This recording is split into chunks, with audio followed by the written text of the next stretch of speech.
Hello, this is Mr. Hanna and welcome to What the Format. Today we're going to do some foiling.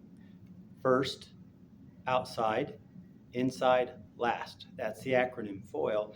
However, as I've gotten older, I'm not really a big fan of that acronym because it only applies to a binomial times a binomial. What happens when you have a binomial times a trinomial or a trinomial times a trinomial? What do? Well, you follow the same pattern in a way as FOIL, but because there's more terms, you have to extend it. And you're really, in FOIL, you're using the distributive property, so you're doing the same thing. So for example, I have a problem here on the board where I have 4 binomials, okay? And what I like to do is multiply these two, and then these two, and then I multiply that resulting answer. So here's how that would look. 2x times 3x, 6x squared. Then I do the 2x times minus 4, so that's minus 8x. 3 times 3x plus 9x, 3 times negative 4, negative 12. So that's now going to be a trinomial because I can combine these middle terms. So negative 8x plus 9x is going to go to 6x squared plus x minus 12. Okay? Now the next one I'm going to do is I'm going to do this right here. So x times 4x is 4x squared. X times 1 is plus x. Then I have minus 9 times 4x, which is minus 36x. Minus 9 times 1 is minus 9. Again, I combine these middle terms, which gives me 4x squared plus x. Minus 36 plus 1 is minus 35x minus 9. So now I have FOILed twice, but now you see what the issue is. If you try to follow foiling here, it doesn't work. So I just do distributive property. I'm going to take this 6x squared and multiply it by each one of these terms.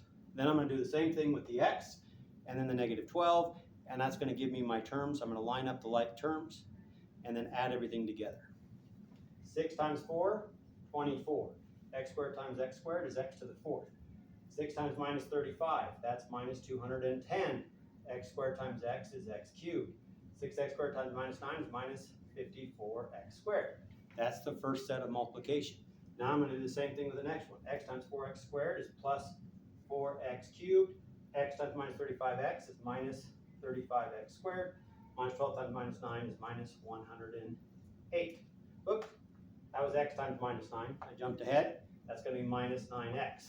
So minus 12 times 4, minus 48x squared. Notice how I'm lining up the squares. Minus 12 times 35. Now, if you don't have that memorized, you just do it quickly off to the side. I'm going to get 420 with that. So that's going to be plus 420x. And then minus 12 times minus 9 is plus 108. Then all you have to do is combine all the like terms, bringing them straight down, and you have your final answer. So we're going to have 24x to the 4th minus 206x cubed, all minuses, so we're going to add 4 plus 5, 9 plus 8 is 17, carry the 1, 6 plus 3, 9 plus 4, 13, 137x squared, 420 minus 9 is plus 411x, plus the 108. And that is our final answer. That's why I don't like the term FOIL, because it kind of sets you up to fail where you can't see this and you can't follow it. Now hopefully this is very clear, but it's a lot. So feel free to watch the video over and over again, watch the process, do some practice examples, and hopefully this helps you with multiple foiling and the distributive property with the trinomial times the trinomial. Thank you very much for watching and have a great day.